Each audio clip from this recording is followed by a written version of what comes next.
C'est écrit dans plein de livres. C'est écrit que Chas Veshalom, après 120 ans, comme tout le monde le sait, on va tous rentrer sous terre, Bezrat Hashem. Mais sous terre, il y a un autre travail. Sous terre, il se passe des autres choses. Nous, on croit que sous terre, c'est fini. Sous terre, c'est comme un hôtel. Ça y est, je suis dans ma place. Mais en vérité, sous terre, il se passe encore des autres choses. Et une des choses qui se passe, c'est quoi? C'est le Chibut HaKever. C'est quoi Chibut HaKever? C'est la première chose qui se passe quand un homme il meurt. Quand un homme il meurt, quelques jours plus tard, il y a un ange qui vient. Je ne vais pas rentrer dans les détails parce que ce n'est pas notre sujet. Il y a un ange qui vient et il nous frappe 3 fois. Première fois, ton corps, il perd sa notion de corps par rapport à ce monde-ci. Deuxième fois, il te broie les os spirituellement. Et la troisième fois, il fait tomber les pierres qui sont dessus toi. Comment ça s'appelle vous savez, les pierres qu'on met dessus? Ils tombent sur toi. Et dès que ça tombe sur toi, là, ça commence le dîner en haut dans le ciel. C'est là où tout commence en haut. Tant que tu es encore dans ce monde-ci, tu appartiens à ce monde-ci, tu ne peux pas avoir un truc en haut. Donc en fait, c'est comme une sorte de mourir spirituellement pour que ton dîner puisse commencer en haut dans le ciel. Mais après ça, mes amis, il y a ce qu'on appelle les vers de terre. Les vers de terre, ils viennent manger le corps. Et les vers de terre, il y a écrit dans la Gemara, dans Masechet Brachot, que ça fait mal comme si que ça te pique une épine de rose, comme une épingle. Et Rabbeinu, il dit Kemachat bebasar chai. Ça veut dire le sentiment, tu sens le mal comme si c'était vivant. C'est pas parce que tu es mort que tu sens rien. C'est ça, comme une aiguille dans une viande qui est vivante. C'est long, hein. Et c'est long, pour qu'il mange tout, hein. Alors non, apparemment, c'est pas long. Apparemment, ça va être 3 jours, 4 jours. Malheureusement, c'est compliqué. On va pas rentrer dans ça parce que c'est pas ça notre ignan à nous. Ok, ouais. Mais ça s'appelle, mes amis, ça s'appelle il y a un digne dans ça, dans le Shulchan Aruch, on parle de ça dans la Gemara. C'est tout un temps spécial. C'est Aaron Cohen ce soir. Ce soir aussi, c'est Aaron Cohen. On est Rabbi Aaron, le Rav de Breslev. Maintenant, il y a une possibilité de ne pas passer par ça. Il y a une possibilité de ne pas passer par ça. Ah. Ouais. Bonne nouvelle. Alors déjà, la première possibilité, c'est Shlomo Ameler qui nous dit. Shlomo Ameler, il nous dit, celui qui n'a jamais jalousé quelqu'un, eh ben un homme comme ça, les vers de terre ne peuvent pas le manger. C'est comme ça. C'est une règle. C'est écrit dans Michelet, dans les proverbes. Comme malheureusement, nous aujourd'hui, on est là où on est, donc on ne peut pas. Alors un jour, Rabbi Nathan, il a dit comme ça. Dans le corps d'un homme qu'il a absorbé le Likutei Moharan, aucun insecte peut s'approcher à ce corps-là. Ouais. Donc les Chassidei Breslev ont dit que celui qui apprend le Likutei Moharan par cœur, jamais les vers de terre ne pourront... C'est ça, absorbé, c'est par cœur. Ouais.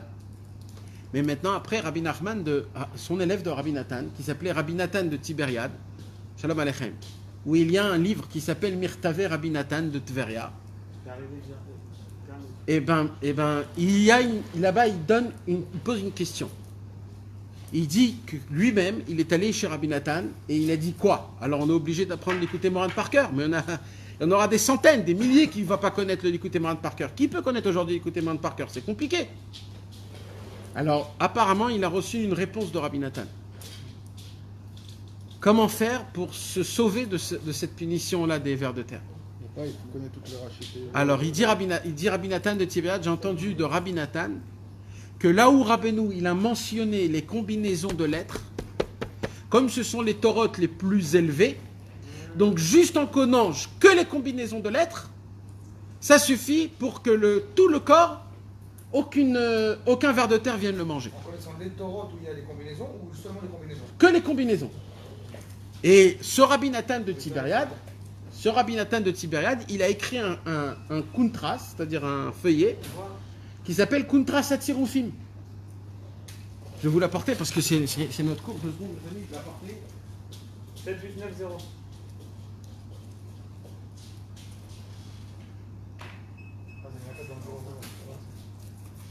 C'est les vacances ou quoi? C'est les vacances les gens? C'est Coco. Et alors quoi le Coco? Alors Facebook c'est mieux.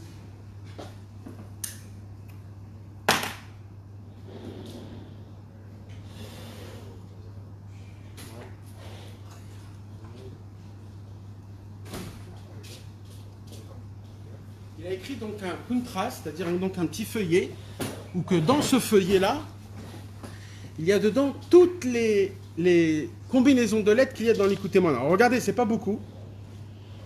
D'accord, c'est pas beaucoup. Et par exemple, là, il commence par la lettre Aleph.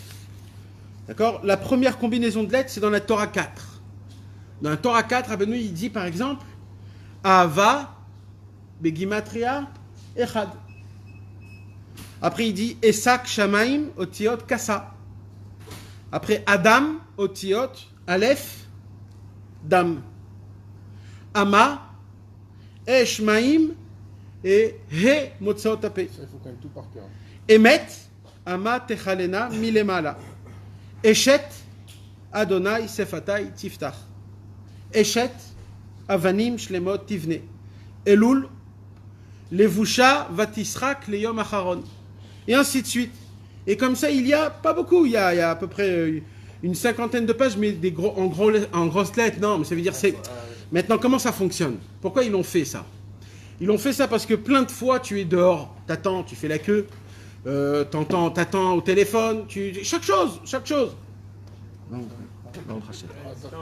Et Bekitsour, il y a plein de temps morts dans notre vie. Plein de temps morts, on fait même pas attention aux temps morts. D'accord? Tu peux prendre, tu le mets dans ta poche, et tous les jours, tu te dis, moi, je lis la première page, c'est tout que la première page. Et tu la répètes, la première page. Et après, jusqu'à que tu la connais par cœur, parce que c'est facile, ça se répète. Alors, et ça, c'est un contraste, et c'est tous les tiroufis maintenant. Celui qui connaît toutes les combinaisons des lettres du Likutei Moharan, il est sauvé de toutes les punitions qu'il y a sous terre quand on sera enterré sous terre. Donc imaginez-vous, et en plus de ça, il dira Benou que en fait ça, c'est un condensé, un concentré qui contient le plus. C'est le moindre qui contient le plus. Pourquoi? Parce que Rabbeinu il a dit, puisque dans les endroits où j'ai mentionné des tsiroufé otiyot, c'est-à-dire des combinaisons de lettres, c'est des torotes les plus élevées, à plus forte raison les combinaisons elles-mêmes.